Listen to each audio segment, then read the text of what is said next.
Nagbabalita ang higit sa 40 barangay ngayon ang apektado sa Negros Occidental kasunod ng patuloy na pag-aalboroto ng Bulkang Kanlaon. Naiulat ang sulfurous fumes sa ilang barangay kung saan pinalilikas ang mga residente na nasa loob ng 6-kilometer regions. Narito ang report ni Catherine Landicho. Iniulat ng Philippine Institute of Volcanology and Seismology o PIVOLCS na 41 barangay mula sa 6 na munisipalidad sa Negros Occidental ang naapektuhan ng ashfall matapos ang moderately explosive na pagputok ng Bulkang Kanlaon. Ayon sa PIVOLCS, nagdulot ng 40 minutong ash emission ang pagsabog ng bulkan.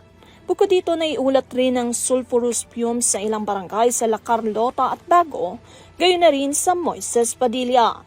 Naramdaman din ang shockwave na umabot hanggang 30 kilometro mula sa bungangan ng bulkan.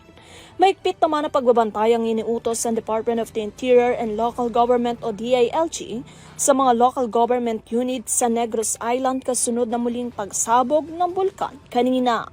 Ayon sa DILG, naglabas na ito ng direktiba sa mga LGU na tiyaking nananatiling nakalikas sa mga residente sa loob ng permanent danger zone habang mahigpit na binabantayan ng mga komunidad sa loob ng 6-kilometer radius.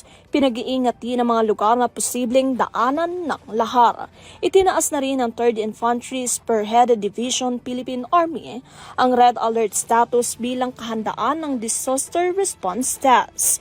Tiniyak rin ng 3rd Infantry Division na nakahanda silang maghatid ng agarang tulong para sa mga pamilyang maapektuhan ng pagputok ng bulkan. Pinayuhan na rin ng Malacanang mga residente sa Negros Oriental at Negros Occidental na mag-ingat at manatiling alerto at magbantay sa posibleng ashfall. Kasunod na rin ito ng mga pag-alboroto ng Bulkang Kanlaon. Para sa EuroTV News, Catherine Landichos, mga saludo sa bawat Pilipino.